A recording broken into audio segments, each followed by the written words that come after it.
Sesi ke-9 kita akan membahas mengenai accounting for merchandising operation.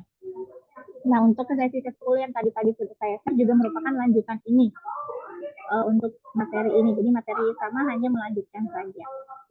Untuk sesi ke-10 itu membahas jurnal penutup. Ini rekan-rekan untuk sesi 9 ada yang sudah baca belum? Apa sih maksud dari accounting for merchandising operation?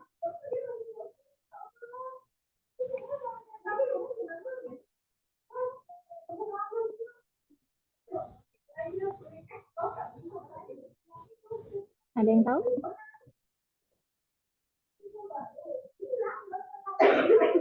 Jadi ini adalah kita membahas mengenai akuntansi untuk perusahaan dagang. Ya. Perusahaan dagang biasanya apa sih operasinya? Berarti dia memproduksi atau tidak? Untuk perusahaan dagang.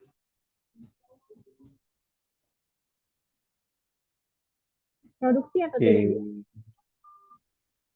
Tidak. Tidak ya. Untuk perusahaan dagang dia tidak memproduksi. Jadi dia membeli persediaan yang mana nanti persediaan tersebut akan dia jual kembali. Seperti itu ya. Jadi kegiatan utama perusahaan dagang adalah membeli barang dan menjualnya kembali tanpa merubah bentuk dasarnya atau menambah manfaat dari barang tersebut. Itu adalah perusahaan dagang. Nah, kalau dia masuk ke dalam perusahaan manufaktur, berarti dia memproduksi. Dan kita fokus bahwa perusahaan dagang adalah perusahaan yang mana dia membeli barang dan menjualnya kembali tanpa merubah bentuk dasarnya ataupun menambah manfaat dari barang tersebut.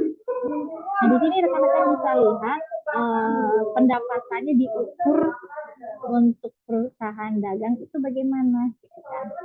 Nah, kalau perusahaan dagang tentunya dia dalam operasinya dia akan menjual barang.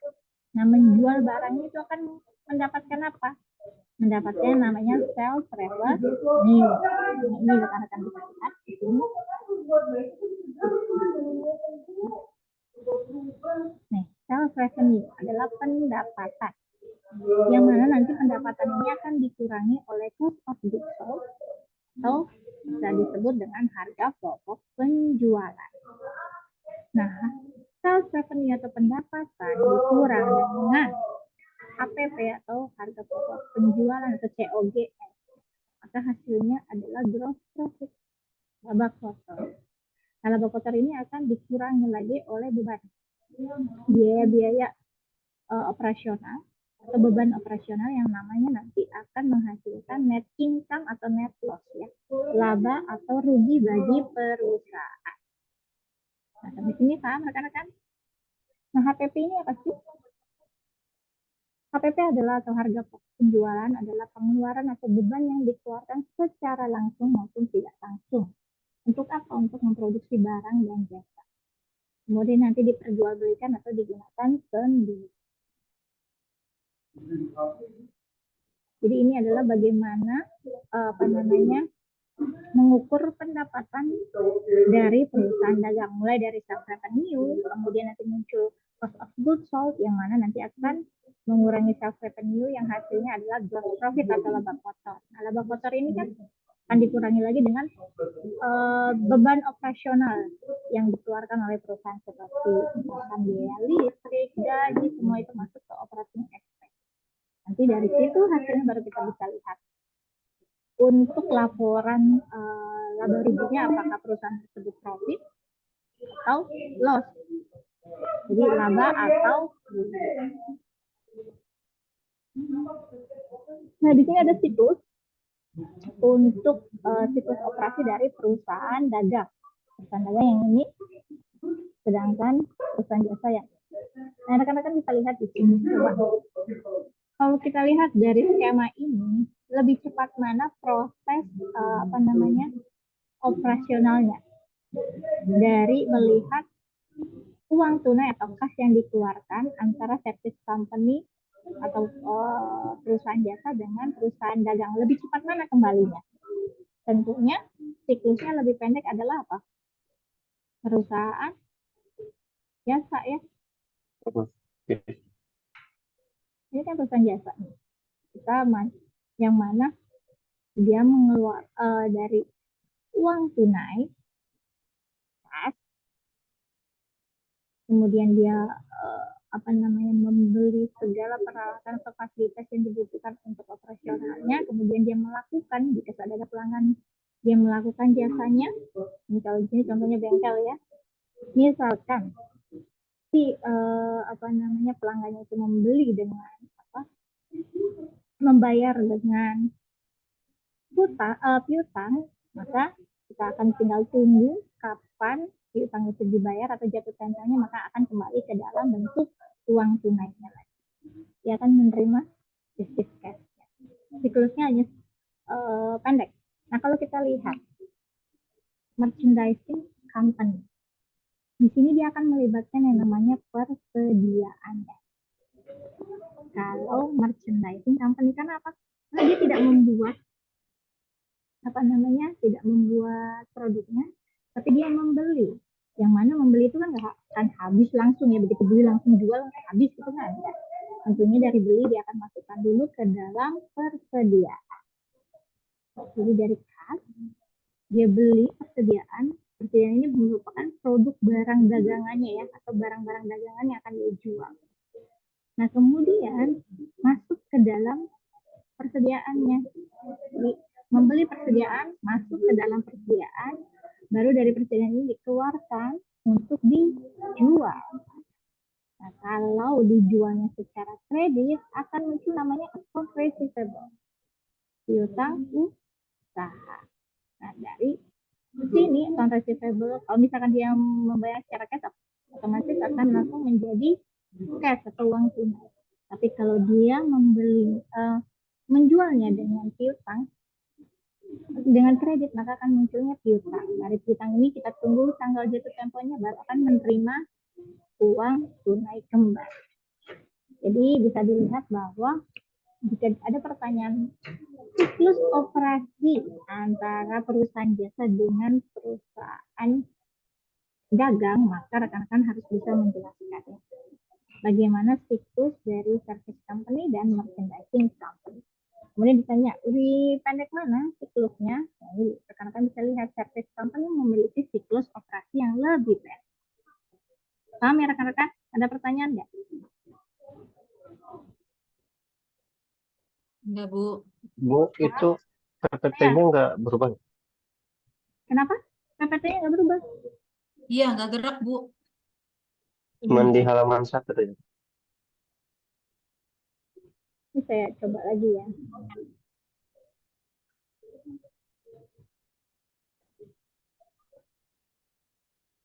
Nah, muncul nggak? Ya, muncul, Bu. Muncul ya. Ini saya udah coret-coret. Kelihatan nggak nih? Kelihatan, Bu. Kelihatan ya. Kelihatan Bu, tadi pas nyerat nggak kelihatan. Oh gitu, baik. Tapi ini paham ya rekan-rekan? Bagaimana siklusnya ya? Iya Bu. Nanti rekan-rekan bisa untuk sesi ini atau slide ini rekan-rekan bisa lihat nanti di rekamannya. Baik, kita lanjut ke, nah ini ada arus dari biaya, yang mana kalau dalam perusahaan dagang akan dimulai dari beginning inventory, kemudian cost of goods purchase, baru masuk ke cost of goods for sale. Nanti kalau dia sudah terjual, maka akan muncul namanya cost of goods sold atau harga pokok penjualan. Tapi jika tidak terjual semua barang dagang, maka akan masuk ke persediaan akhir. Gitu ya. Jadi dalam perusahaan dagang, maka akan muncul yang namanya beginning inventory atau persediaan awal.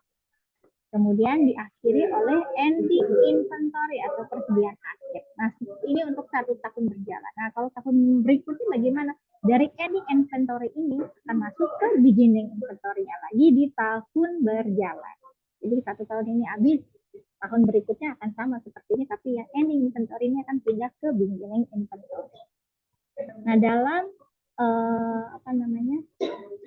menghitung persediaan, dalam perusahaan dagang, ada dua metode yang bisa digunakan. Yang pertama adalah perpetual system. Jadi perpetual system atau persediaan perpetual adalah sistem pencatatan di mana setiap pembelian dan penjualan barang dagang itu dicatat ke dalam akun persediaan barang dagang. Ya. Jadi persediaan perpetual adalah sistem pencatatan di mana setiap pembelian dan penjualan barang dagang dicatat ke dalam akun persediaan barang dagang. Jadi semua, baik itu dia pembelian, penjualan, masuknya ke persediaan kalau perpetual. Nah, bagaimana dengan periodik?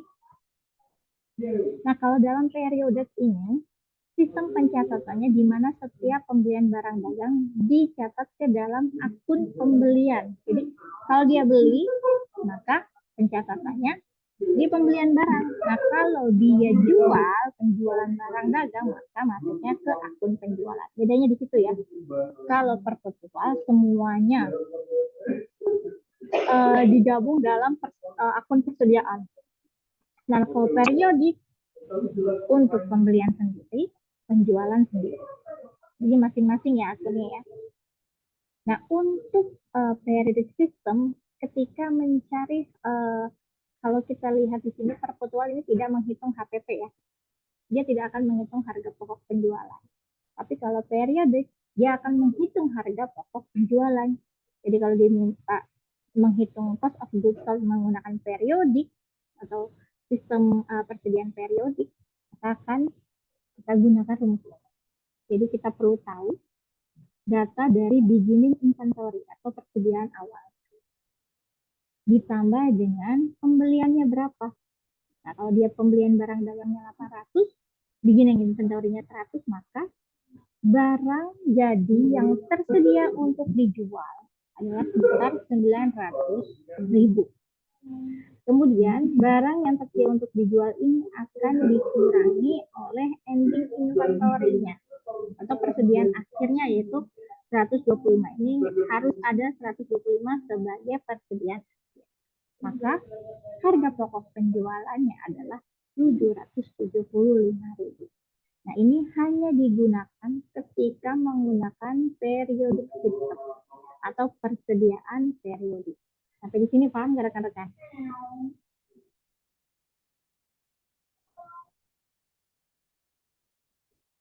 Bisa dipahami?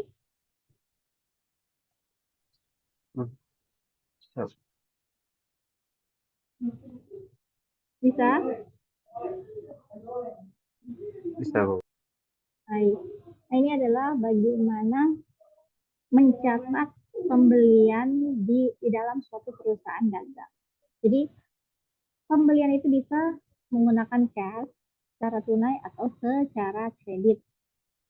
Nah, tentunya di sini akan kalau secara kredit akan munculnya invoice ya. Nanti dicatatkan berapa item yang dibeli, harganya berapa. Nah, kalau kita mencatatkan jurnalnya, nah di sini ada contoh ya, untuk mencatatkan pembelian yang dilakukan oleh perusahaan dagang. Contohnya adalah South Stereo sebagai pembeli, di mana dia akan membeli dari VW Audio Supply sebagai seller. Nah, si South Stereo ini akan mencatatkan atau menyiapkan jurnalnya sebagaimana yang sudah tertulis dalam invoice-nya. Jadi kalau rekan-rekan bisa lihat di sini, ketika membeli berarti akan menambah apa? Kalau kita perusahaan South ini sebagai pembeli, dia membeli barang membeli persediaan dari VW Audio Supply, maka akan masuk ke dalam yang didebet adalah persediaan. Persediaan kenapa didebet? Aset. Kenapa? Karena aset. Karena aset, ya. Karena persediaan adalah merupakan akun aset yang saldo normalnya jika bertambah, dia akan berada di debit. Jika berkurang, maka dia akan berada di kredit. Nah, karena dia beli dengan kredit, maka akan muncul apa namanya ini? Akun payable. Akun payable apa artinya?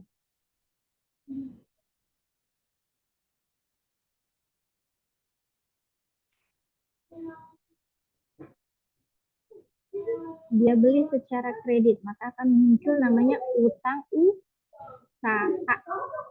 Ya, akan muncul utang usaha. Nah, dia akan bertambah berada di mana itu?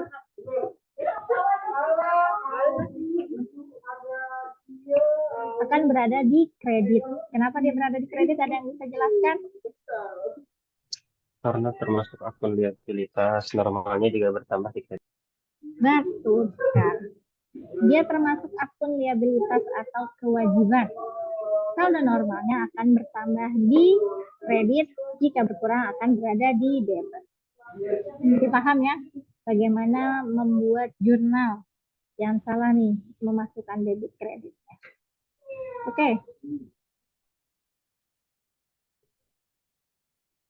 Nah, setelah kita membahas bagaimana mencatatkan jurnal sesuai dengan perpetual dan periodik, maka dalam membahas akuntansi perusahaan dagang akan ada yang dikenal namanya freight cost.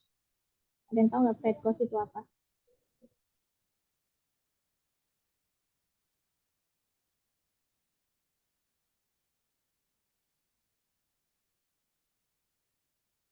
Intinya rekan-rekan mengenal ongkir ya, ongkos kirim. Suara saya terdengar tidak? Ini ada chat bahwa suara saya terdengar. Saya tidak terdengar.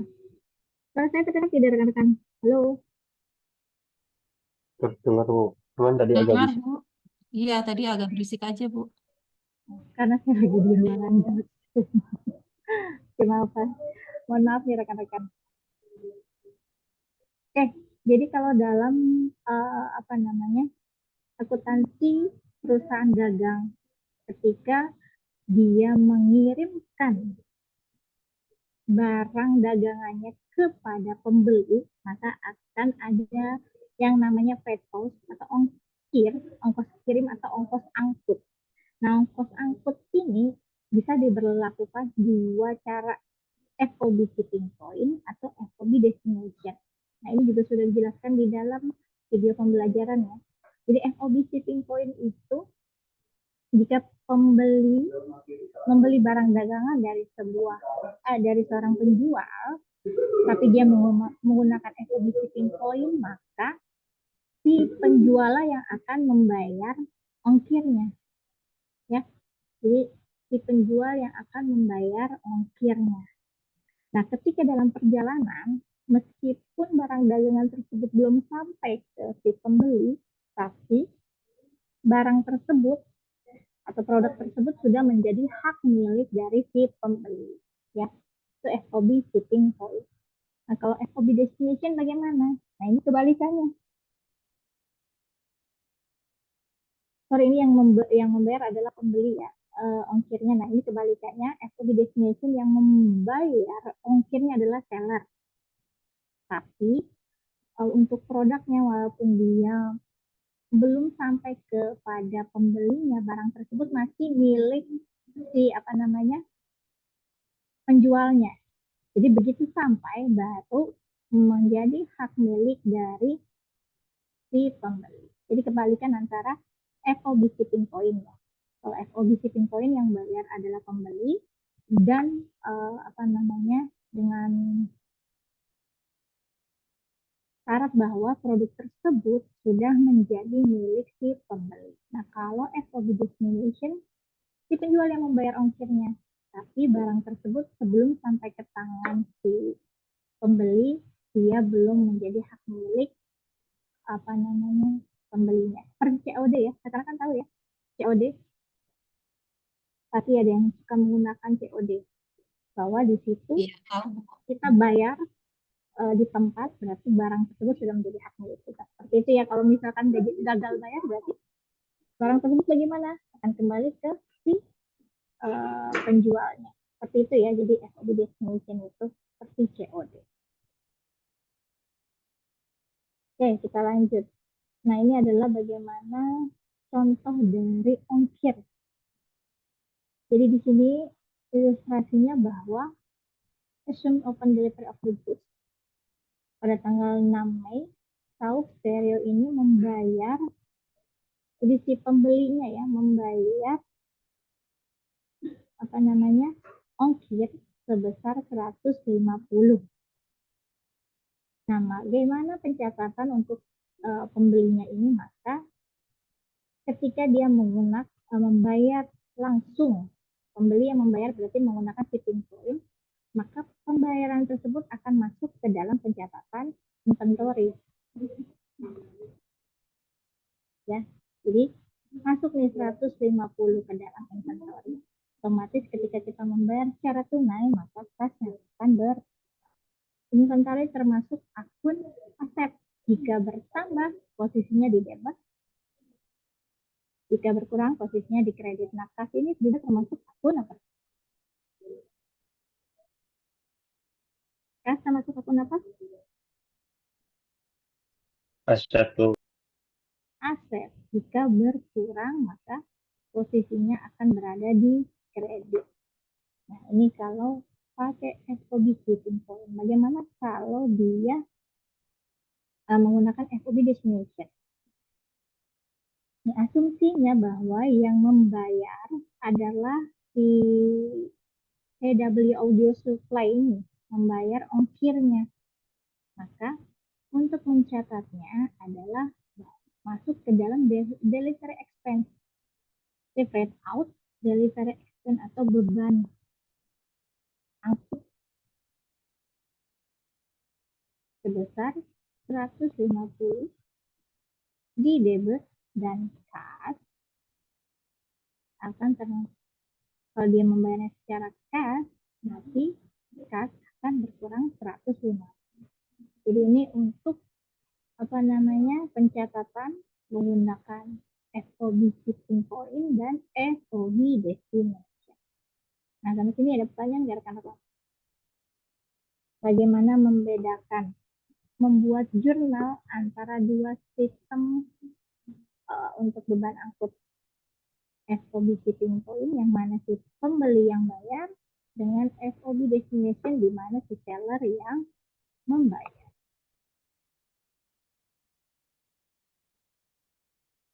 Nah, tentunya sering sekali ya kalau di perusahaan dagang itu ada yang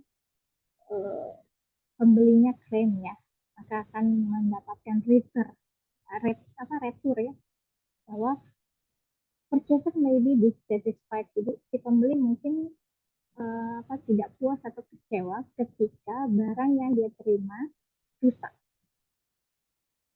atau tidak bisa lagi digunakan atau tidak sesuai dengan apa yang dia inginkan. Jadi kita misalkan membeli sebuah barang, kita lihat reviewnya bagus, kemudian spesifikasinya sudah dicantumkan itu bagus, tapi begitu kita terima ternyata di luar ekspektasi, maka kita akan melakukan return ya. Jadi ada purchase return dan purchase allowance.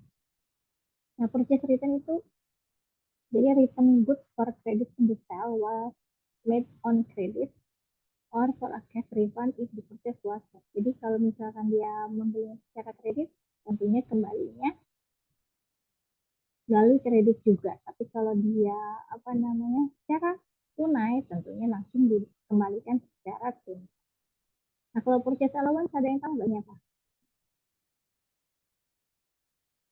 Biasanya ini berdasarkan kebijakan, disetujui atau tidak disetujui oleh si penjual. Jadi ketika kita klaim kepada penjual, nah ini kita menunggu kebijakan dari si penjual apakah disetujui atau tidak. Jika disetujui maka akan muncul namanya purchase allowance. Nah, ini ada contohnya yang mana Sauk Stereo ini mengembalikan barang yang sudah dibeli seharga 300 ke penjualnya si CW Audio Supply pada tanggal 8. yang dia beli kan sebelumnya itu menggunakan kredit, maka di sini akun payable atau utang usahanya akan berkurang. Kalau tadi kan dia membelinya secara kredit ya.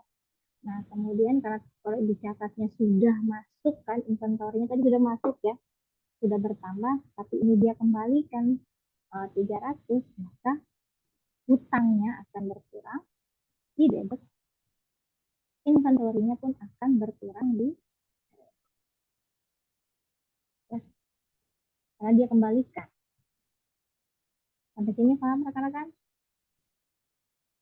Nah, bagaimana kalau misalkan dia membelinya secara cash? Berarti di sini apa? Cash. Debit. Iya. Jadi di sini cash 300 di debit. Yang di bawah apa? Tetap Inventory. inventory. 300.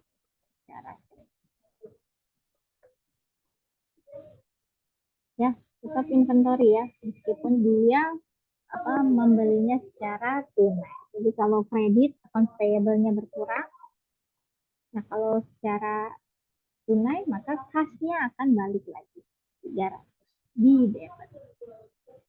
Nah sekarang dalam penjualan secara kredit tentu rekan-rekan akan ada mengenal yang namanya diskon, tapi ini tidak sama. Diskonnya bukan ketika kita beli barang misalkan di mana gitu dapat diskon, bukan. Ini diskon untuk kredit, jadi kredit term, yang mana contoh misalkan membeli barang dengan persyaratan kredit itu 2, 10, and 30. Jadi maksudnya apa nih? 2, 10, and 30 atau net 30. Jadi ketika pembelian barang itu secara kredit dengan persyaratan kredit 2, 10 adalah jika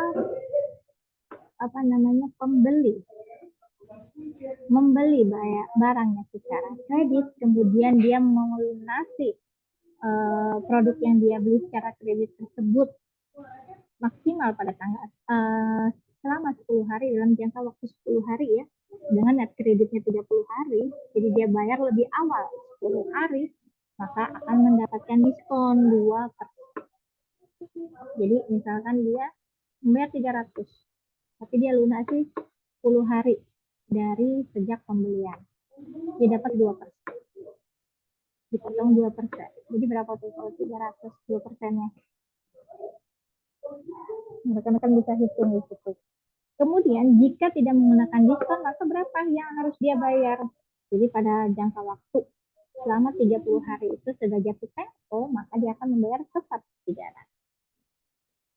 Nah, term kredit ini bermacam-macam, ada 2/10 N30 atau 1/110 dan net 10 end of month ya.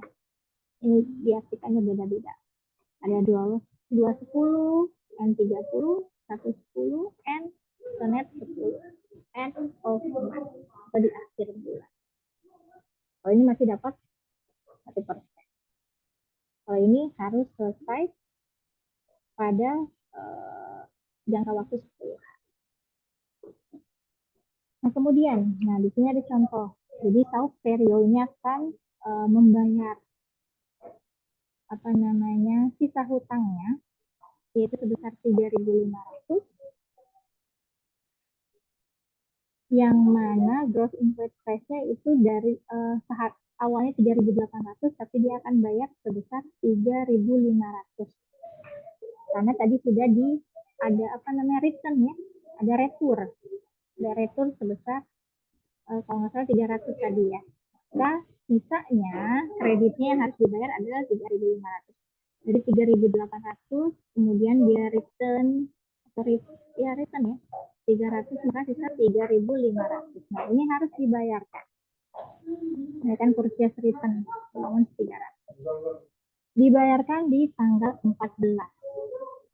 The last day of the discount paid period. Jadi kalau tadi dia tanggal 4 ya belinya, Kemudian agar dapat diskon butuh waktu dari tanggal 4 itu 10 hari, berarti tanggal 14 itu hari terakhir jika Sauk Stereo ini ingin mendapatkan diskon pembayaran. Nah, ini dia bayar di tanggal 14. Nah, dia dapat diskon. Nah, dia dapat diskon di sini. Jadi 3.500 dikalikan diskonnya 2%, maka 70. Jadi ketika dia bayar 3.500 hutangnya, dia bayar dengan mendapatkan diskon 70, maka sisanya yang dia perlu bayar adalah berapa? 3.430. Nah, sampai sini ada pertanyaan nggak? Silakan rekan-rekan, ada pertanyaan nggak? Tes. Halo Bu, siang Bu.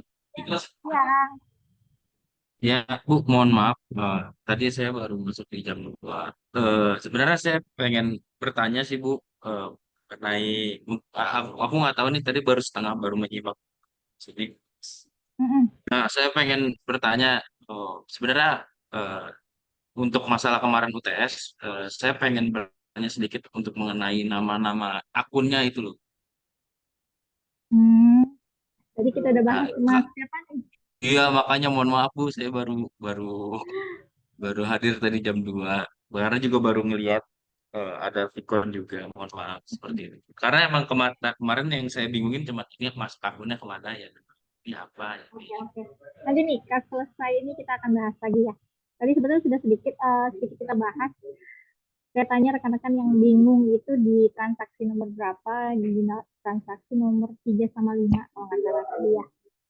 Karena banyak sekali yang salah nominalnya gitu. Sebenarnya untuk akun-akunnya ya, memang ada beberapa yang salah. Apalagi saya lihat itu masih ada yang menuliskan debit itu lebih dahulu, kredit itu lebih dahulu daripada debit. Nah, itu salah fatal gitu. Masih ada yang seperti itu. Tapi nanti kita bahas lagi. Kita selesaikan yang ini dulu ya. Nah, siapa Muhammad Fatoni ya? Baik Bu. Oke. Nah, ini ada pertanyaan nggak? Bagaimana menghitung purchase discount? Nggak ada ya? Nah, ini berarti kalau misalkan dia membayar secara hutangnya dia lunasi, maka account payable-nya akan berkurang 3.500. Kemudian inventory di sini akan muncul inventory ini sebagai pencatatan untuk diskonnya. Maka jika ini harusnya kasih di sini ya. Maka inventory di sini ini debit ya. Ini harus ke sini sedikit. Tasnya akan berkurang karena dia bayar semuanya sebesar 3.430 ditambah 70, berarti 3.005. Iya ya benar ya. Misalnya ini tetap di sini karena di inventory diskon, berarti kasnya di sini ini mengurangi ya. Oh ini benar, iya benar. Totalnya 3.000. Sekarang kalau mohon maaf ya rekan-rekan, jika Sauk Stereo ini gagal atau tidak mengambil diskonnya dan harus tetap membayar pembayarannya secara penuh pada tanggal 3 bulan Juni, maka bulan Juni account payable-nya akan berkurang yaitu 3.500 dan kas juga akan berkurang di kredit sebesar 3.500. Nah, ini bagaimana mencatatkan jika perusahaan tidak menggunakan atau tidak mengambil diskonnya. Maka full payment dia tanpa diskon. Tapi kan kalau dia pakai diskon ada 70, dia bayar 3.430. Nah, kalau tanpa diskon dia bayar full 3.500. Nah, yang terakhir adalah membuat summary-nya masuk ke dalam buku besar yang namanya buku besar inventory. Nah, ini mencatatkan pembelian 3.800, kemudian membayarkan ongkos kirim 150, di tanggal 6 dan tanggal 8 ada return produk yang menurut dia tidak sesuai dengan ekspektasi 300, dan kemudian membayar menggunakan diskon 70. Maka dicatatkan semua untuk inventory saldonya adalah 3.508. Nah, ini untuk sesi 9. Silakan jika ada pertanyaan sebelum kita bahas UTS lagi ya. Ada pertanyaan nggak rekan-rekan?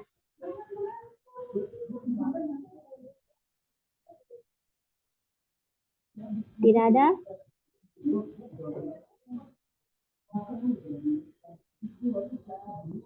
Oke, nggak ada ya? Baik, kita membahas lagi sedikit mengenai UTS. Saya stop share dulu. Ini saya ingin kita bahasnya sama-sama ya rekan-rekan.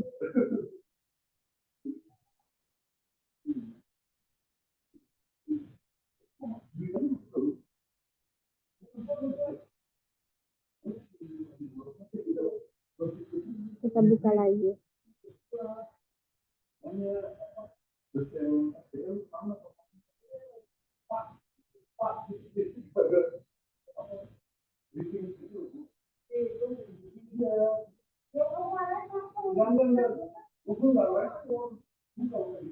Sudah tampil? Sudah, Bu. Sudah ya. Ini Mas Muhammad Fatoni, dari awal kah kita menjelaskannya? Saya sih sebenarnya ya nilainya ya standar lah Bu, hasil dari pekerjaan saya. Oh, Cuman saya bingung entah yang salahnya di mana atau mungkin eh, seperti apa. Karena jujur eh, kayak seperti yang soal nomor satu, mhm. soal Ini nomor 1 ini sebetulnya juga banyak yang salah. Coba ya, kita samakan ya. karena kita nggak tahu masa ekonomi saya itu seperti apa, dihitungnya dari mana seperti itu Bu. Masa Jadi ekonomi itu kan sudah ada 5 tahun ya. eh, nah, kita berasumsi jadi harganya apa? Kalau saya sendiri menghitungnya adalah ya si 5 tahun itu ada 60 bulan, karena ini hanya 1 bulan berarti 1/60 seperti itu Bu. Oke, nah ini kita bahas nih sekarang. Untuk yang pertama, jurnal pertama untuk penyesuaian. Kendaraan dan laptop masing-masing memiliki umur ekonomis 5 tahun. Berarti untuk kendaraan ya, ini 5 tahun kendaraan, 4 tahun untuk laptop. Nilai penyusutan ditetapkan sama besar setiap periode akuntansi selama umur ekonomis aset. Nah, perhitungan penyusutan dengan metode garis lurus untuk menghitung penyusunan pada bulan September. Ini saya yakin rekan-rekan bisa cari di Google. Bagaimana rumusnya rekan-rekan? Karena hampir semua ya. Kalau biasanya ada di soal, kalau misalkan di soal-soal yang saya cari di Google, dia ada nilai penyusutan per tahunnya Bu. Iya, jadi kan ini memang kita cari dulu per tahunnya dibagi umur ekonomis, ya kan? Jadi berapa nilai perolehan dari aset tersebut? Misalkan kendaraan 900 juta, itu 900 juta kan ya, dibagi 5 tahun. Karena tidak ada nilai sisa kan, harusnya kalau metode garis lurus, nilai perolehan dikurangi nilai sisa dibagi umur ekonomis, begitu kan? Kalau untuk metode garis lurus. Nah, karena tidak ada nilai sisa, maka nilai perolehan untuk kendaraan 900 juta dibagi 5 tahun. Itu dapat nih, apa namanya, penyusutan per tahun. Tapi kan ini hanya untuk di bulan September. Berarti dikali lagi, dicari 1 bulannya. Jadi 1/12 itu berapa? Jadi 900 juta dibagi 5 tahun, coba dihitung. 900 juta dibagi 5 tahun. Saya ambil kalkulator dulu. 180 Bu. Dikali 1/12.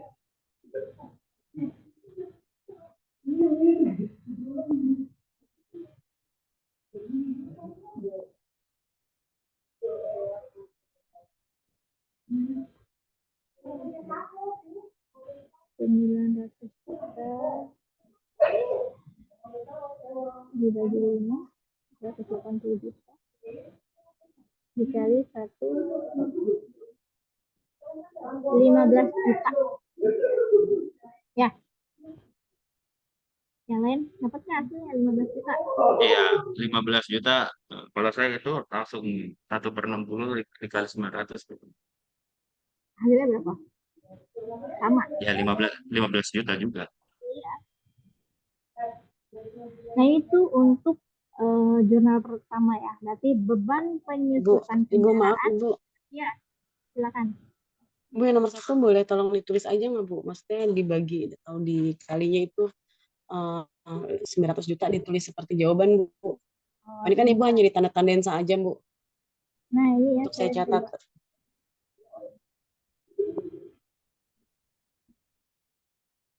Bentar, saya matiin dulu.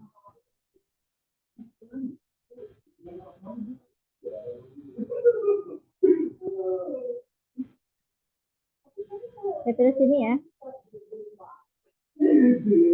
Berarti 900 juta dibagi umur ekonomisnya adalah di sini berapa nih? 5 tahun. 5 tahun Bu. Ini berapa hasilnya? 180 ya. 60. 60.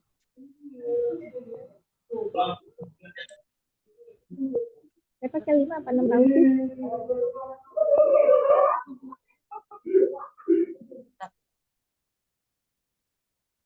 5 tahun kan? 900 juta dibagi 5 tahun berapa? 180 kan? Dikalikan. 180. 1, Nah, 180 juta ini dikalikan 1/12 atau 1 bagi 12. Berapa hasilnya? 15 juta. 15.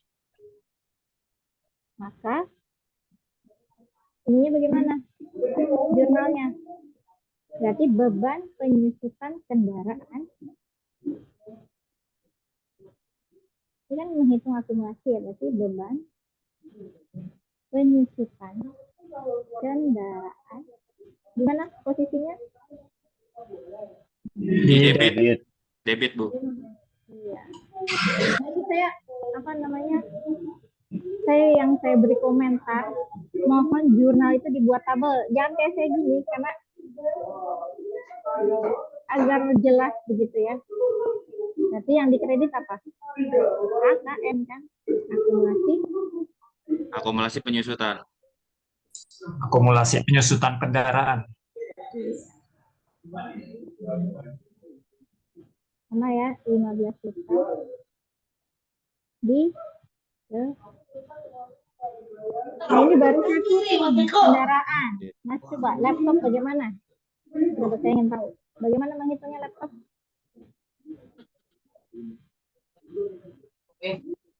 Sama. Saya 12 juta dikalikan 1/48 Bu langsung. bener kan? Ini yang mau lo kirim. Ini 21 Januari ini dong. 2024. 12 juta sih Mas. 2025 Januari 2024. Laptop itu berapa ya? 12 juta ya. Berarti 12 juta dibagi 4 kan? 4 tuh. Sama dengan berapa? Yang mana sih? 3 Bu. 12 juta Dibagi 4 3 Bu. 3 juta 3 juta. dikalikan 1/12. Berapa hasilnya? 250 Bu. 250.000.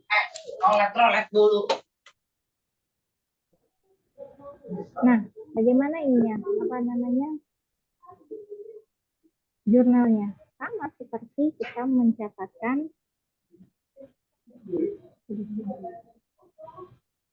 Laptop ya Bu. Berarti beban penyusutan, tapi bukan kendaraan lagi, tapi apa? Laptop. Laptop. Tahu lah ya, ini pokoknya debit. Nominalnya berapa? Kemudian AKM.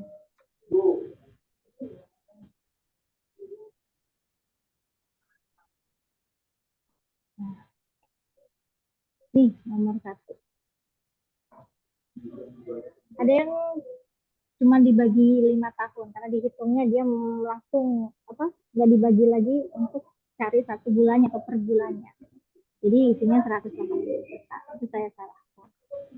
Kemudian untuk laptopnya 3 juta. Ada yang begitu? Banyak Bu, ya.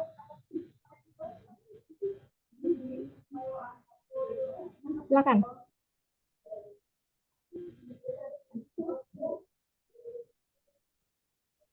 Siapa yang bertanya tadi? kenapa Bu? Ya, silakan. Kalau saya karena 1 tahunnya 48 juta, jadi 48 kali 1/12 Bu. Hasilnya sama nggak? 15 juta. Pokoknya saya lihat hasilnya 15 juta jika sama, jika benar kan?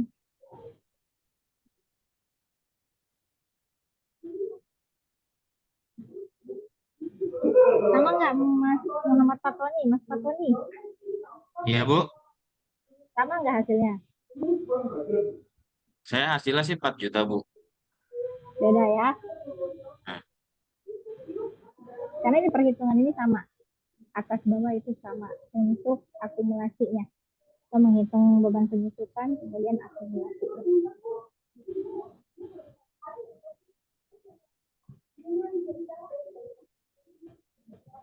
Oke, nah ini sebetulnya saya tutup mata deh untuk pencatatan jurnalnya ya. Beban penyusutan kendaraan sama akumulasi penyusutan kendaraan.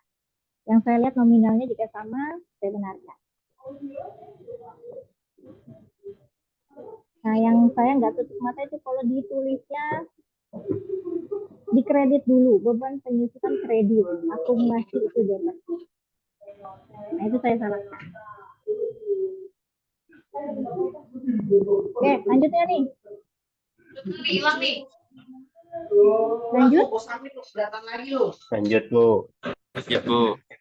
Nah, yang kedua, sewa ruangan kantor adalah untuk masa 1 tahun, terhitung sejak tanggal 1 September 2002. Berarti, bagaimana menghitungnya?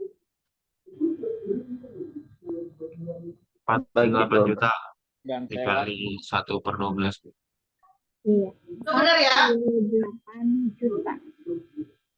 Ini kan untuk masa 1 tahun. Nah, ini untuk masa 1 tahun terhitung sejak tanggal 1 September. Dia sewa langsung bayar full berarti, full payment. 48 juta dibagi 12 bulan. Kan di sini udah lihat masa 1 tahun. Terhitung dia mulai dari awal bulan September. Jadi 48 juta dibagi 12 bulan berapa? 4? 4 juta Bu. Benar nggak? Yang lain?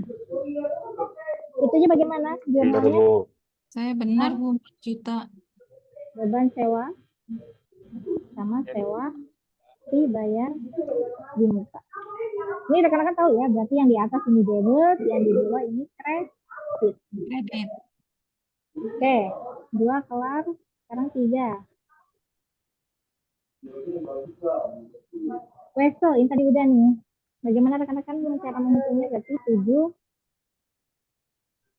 juta. Dikalikan bunganya berapa? 6%. Dikalikan baru ini 1 per 12. Berapa hasilnya nih? 420 juta ya. 3.500.000 ya. Iya Bu, 3,5 juta. Berarti beban utang, sorry beban utang, beban bunga, utang,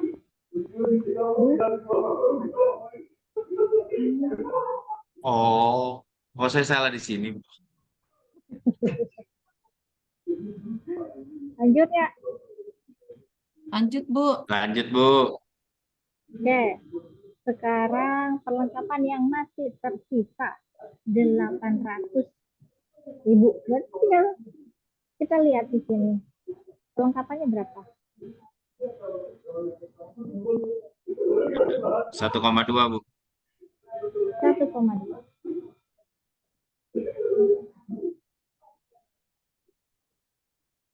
Berarti 1,2 juta dikurang Kurang 800.000. 800. maka jurnalnya beban perlengkapan perlengkapan. Ini berapa sisanya? 400 ya. 400, Bu. Oke. Sekarang 5.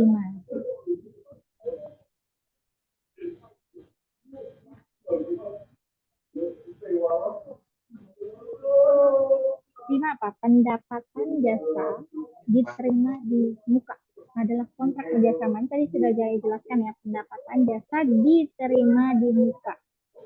Berapa pendapatan diterima di mukanya kan 20 juta ya. Ya, 20 juta, Bu. Dibagi 10 bulan kan, selama 10 bulan. Iya, 10 bulan, Bu. Dikali lagi 1/12 karena dia mulai di tanggal 15 September di pertengahan, maka kita tidak bisa hitung itu 1 bulan ya. Ini saya udah uang berapa nih kalau Mau 1 bulannya kan 2 juta 1/2, Bu. iya, 2 juta. karena kalau dia ini dimulai di pertengahan maka dia tidak akan membayar 1 juta tidak akan membayar 2 juta. Kita cari Oh, karena selesainya di pertengahan. Mulainya di pertengahan.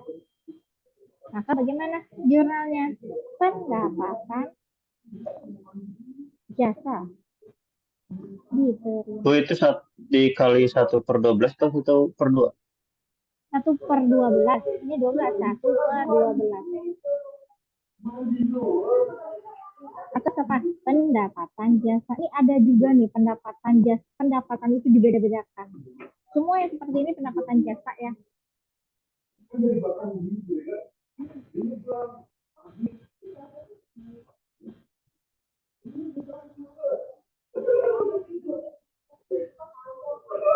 Kita mulai lagi.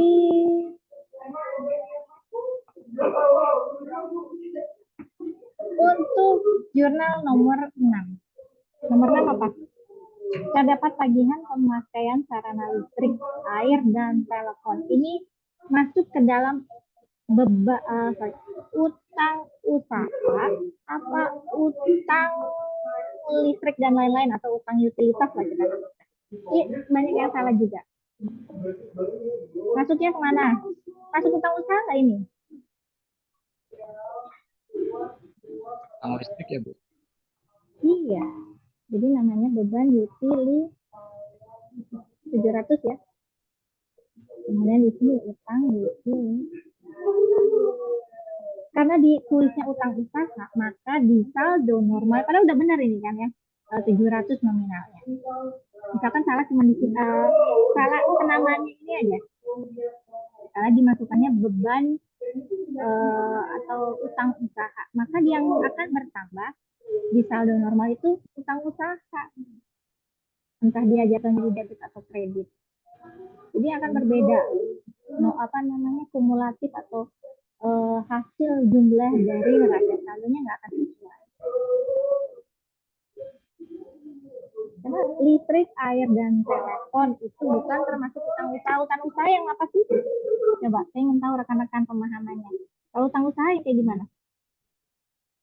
usaha utang yang belum belum belum dilakukan usahanya, jasanya Utang belum usaha diberikan. jasanya belum diberikan.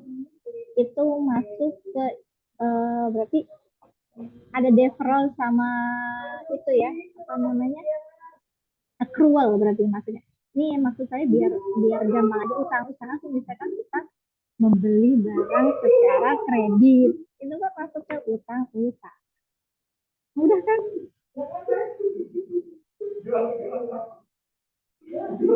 Nah, sekarang nomor 7.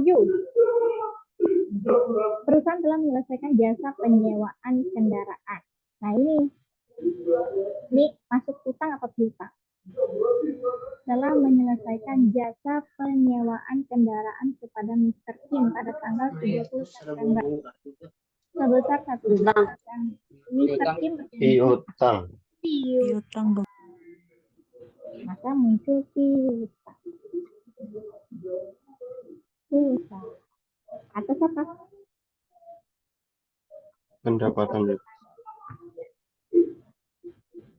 Itu saya jurnalnya. Maka dibuat lagi neraca saldonya, ini tambahkan lagi. Ini kan masukkan jurnal penyelesaiannya di sini, baru neraca saldo. Totalnya, kalau benar ya semuanya ya, nominal neraca saldonya berapa? Ada yang benar nggak semuanya?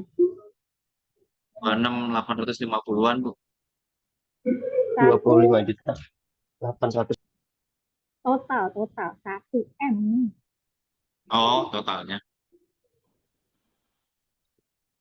1,1 M. 450. Iya, 400. Ini ya. Kalau ini apa namanya untuk debit kreditnya benar, maka jumlahnya debit kredit adalah 1,1450.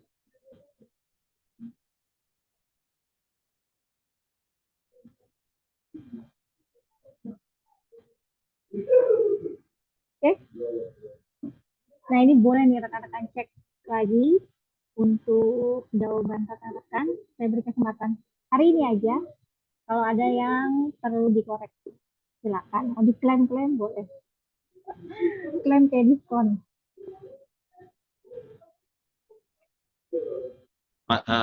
Saya ternyata kurang satu soal. Ya, itu kalau nggak salah saya catat ya di situ ya. Oh, emang iya, Bu? Iya, ada feedback ya kan? Saya buat feedbacknya apa gitu. No, soal jurnal nomor berapa tidak ada gitu ya, kalau nggak salah ya. Iya, yang 700.000, astagfirullahaladzim. Nah itu. Makanya nih rekan-rekan ayo apa namanya jangan buru-buru ngerjain gitu ya. Memang deadline-nya 2 minggu. Dicicil sedikit-sedikit. Kemudian dicek lagi nih masih banyak yang salah apa namanya submit soal. Jadi untuk mata kuliah apa disubmit ke mata kuliah pengantar akuntansi. Nah sedangkan saya itu koreksi nggak selesai semua, maksudnya kan ada beberapa kelas.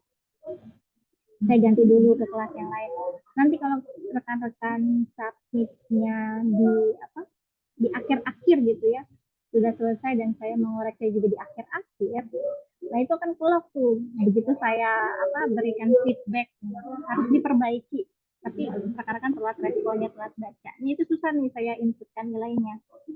Nah takutnya nanti sudah di lock oleh BAA. Jadi coba tolong dicek lagi begitu sudah mengumpulkan benar nggak yang di submit. Kemudian jika yang mengerjakan apa namanya sebelum disubmit dicek lagi sudah benar nggak ya, kira-kira sudah selesai belum ya semua jurnalnya yang dikerjakan. Jadi nggak akan menyesal nanti begitu selesai ya rekan-rekan ya. Ini untuk berarti selanjutnya untuk tugas dan UAS, mohon lebih teliti.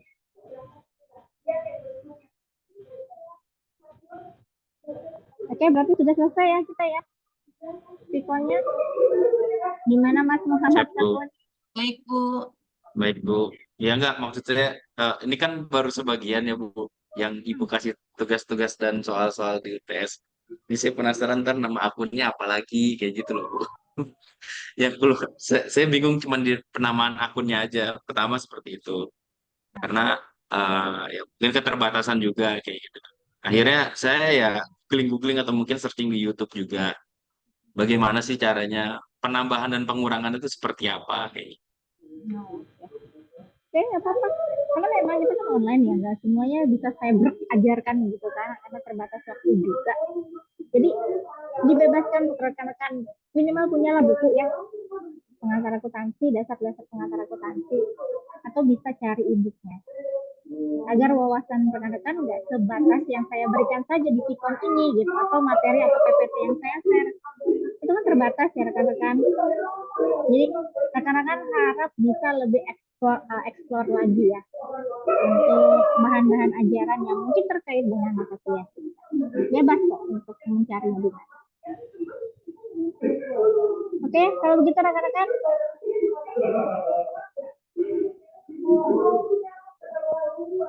Ada pertanyaan sebelum saya tutup? Tidak, Bu. Ya, ada. Baik. Kalau begitu, insya Allah nanti kita jumpa lagi di sesi berikutnya rekan-rekan. Saya akhiri, terima kasih untuk yang sudah hadir. Saya tutup. Wassalamualaikum warahmatullahi wabarakatuh. Waalaikumsalam warahmatullahi wabarakatuh. Waalaikumsalam. Terima kasih Bu. Terima kasih, Bu. Bu.